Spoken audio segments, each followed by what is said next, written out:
Mula Hilaga, Timog, Silangan at Kanluran, saan mang dako ng daigdig, naroon ang bawat isa, hangad po ng inyong lingkod, Imperial Good Vibes na naway ang lahat ay makapamuhay ng ligtas, mapayapa at maunlad. Ngayon naman po mga ka-IGV ay akibabahagi sa inyo ang pangkalahatang prediksyon ngayong 2025 Year of the Wood Snake na magsisimula by January 29. Disclaimer, ang inyo pong mapapakinggan ay batay lamang sa inilalabas ng aking mga baraha alinsunod sa bisa ng aking mga pangitain at gabay ng sinaunang lihim na karunungan at kaalaman ng mga sinaunang Asyano. Sa makatwid, ito po ay gabay lamang. Ang video na inyong mapapanood sa screen na may kinalaman sa mga gumagalaw na ahas at mapapakinggang mantra music background ay hindi ko po pag-aari sapagkat ito po ay akin lamang hiniram o kinopya alinsunod sa patnugot ng Creative Commons. Bilang panimula, kung kayo ay isinilang sa mga taong 1929, 1941, 1953, 1965, 1977, 1989, 2001, 2013 at 2025, kayo po ay sinilang under the birth year sign of snake.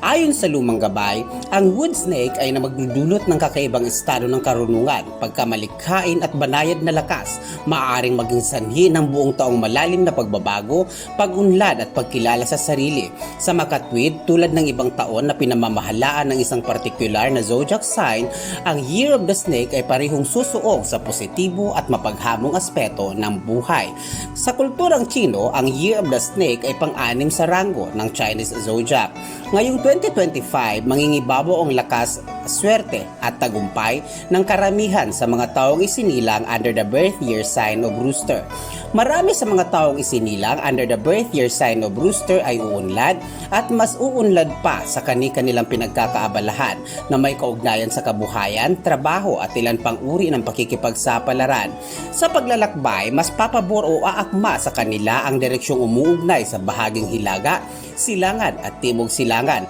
lalo na kung kayo ay nahanay sa elemento ng strong water rooster, weak wood rooster at weak fire rooster. Habang pinag-iingat naman ng mga taong isinilang ayon sa galaw ng mga birth year sign na snake, lalo na kung kayo ay saklaw ng weak water snake, strong fire snake and weak earth snake. Sapagkat ang 2025 Year of the Snake para sa inyo, kung hindi nyo mapag-iingatan ang inyong mga hakbang o desisyon, ay maaaring makaapekto sa inyong kayamanan, ari-arian at unti-unting pagkaubos ng inyong pinaghirapan, lulan ng ilang di inaasahang suliranin na may kaugnayan sa inyong seguridad at kalusugan at kawalan ng maayos na sistema ng pagpupunda at pagdanas ng problemang pampamilya. Maging ang mga taong isinilang ayon sa galaw o birth year sign of Tiger ay binabalaan ding mag-ingat, lalong-lalo na kung kayo ay nahahanay ayon sa element ng weak water tiger, strong fire tiger at weak earth tiger.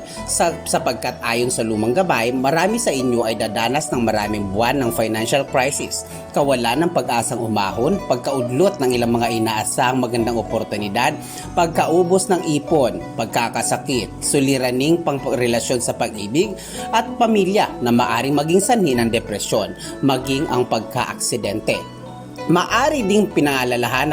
mariin ding pinalalahanang mag-ingat ang mga taong nahanay under the birth year sign of pig or boar, lalong-lalo na kung kayo ay saklaw ng element ng weak water pig, strong fire pig at weak earth pig, sapagkat ayon sa lumang gabay, halos lahat o marami sa inyo ay maaring subukin ang inyong relasyon, kalusugan at kabuhayan na siyang magiging sanhi upang mabaliwala ang inyong pinaghirapan at kayo ay managhoy mula sa masalimuot na karanasan sa taong 2025. Lalong-lalo na kung kayo ay mga kalalakihang saklaw ng naturang elemento. Kung kayo naman ay Year of the Horse at Year of the Rabbit, kayo po ay pinapayuhan ng inyong lingkod na mag-ingat sa inyong kalusugan sapagkat banaag sa aura ng inyong mga baraha na marami sa inyo ay maaring dumanas ng di kaaya-ayang karamdaman. Matukoy man ng siyensya ang inyong karamdaman, nakikita naman ng inyong lingkod na hindi ito basta-basta malulunasan. Marami sa inyong pagdadaanan ay magsisimula sa di maayos na pagtulog hanggang sa unti-unti ninyong maramdaman ang di kaaya-ayang estado ng inyong pisikal na kalusugan. Lalo na kung kayo ay sinilang under the birth years of 1939, 1942, 1951, 1954, 1963, 1966, 1975 at 1990. Ang mga taong isinilang naman under the birth year sign of water rat,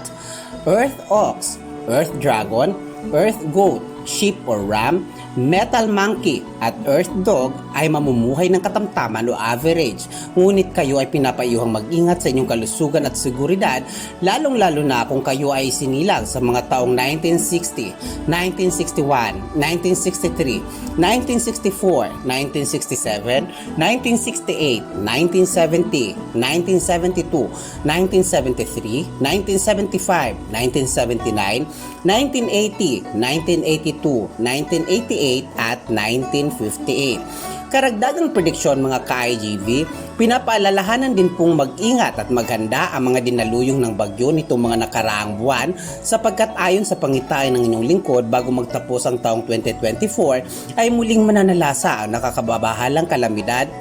lalo na kung kayo ay naninirahan sa lalawigan ng Bohol, La Union, Batangas, Ilocos Norte, Cavite, Zambales, Kalinga, Camarines Sur, Camarines Norte, Nueva Ecija, Pampanga, Olongapo, Cebu, Panay, Marinduque, Bulacan, Mindoro, Calbayog, Bataan, Palawan at Calakhang, Maynila, lalong-lalo na sa Malabon, Navotas, Santa Ana, Maynila at Marikina. Pinapayuhan din po kayo ng inyong lingkod na mag-ingat mula sa kakaibang karamdaman, lalong-lalo na yung mga binaha nitong mga nakaraang buwan. Sapagkat ayon sa mga baraha, marami sa inyong dinaanan ng naturang baha ay nakasagap ng ilang negatibong enerhiya at elemento na maaring maging sanhi ng nakababahalang karamdaman na maaring matukoy ng ilang doktor kung anong karamdaman ang maaring dumapo sa inyo, ngunit mahihirapan silang malunasan ang mga ito. Mga ka-IGV, lagi po nating tandaan na ang aking naibahagi ay mga gabay po lamang sapagkat batid naman po nating lahat na tanging Diyos po lamang na siyang may akda ng lahat ang siyang makatwirang hahatol o huhukom sa mga landasin ng buhay na ating tinahak alinsunod sa inulman nating kapalaran. Ito po ang inyong lingkod, Imperial Good Vibes, na lagi nagpapaalalang patuloy po nating pangalagaan at magmalasakitan ang ating kalikasan maging mga aso at pusa upang araw-araw nating mabatid ang balansing enerhiya ng ating kapaligiran. Sa pagtatapos po ng pagbabahagi, ang inyo pong lingkod ay mag-iiwan ng mga katagang sikapin nating makapamuhay ng walang puot o galit sa ating kalooban upang tayo ay manahak sa buhay ng may kaganaan, kasaganaan, kagaanan at makamtan ang tunay na kaligayahan na hindi kailanman matutumbasan ng anumang material na yaman o bagay. Om Namah Shivaya.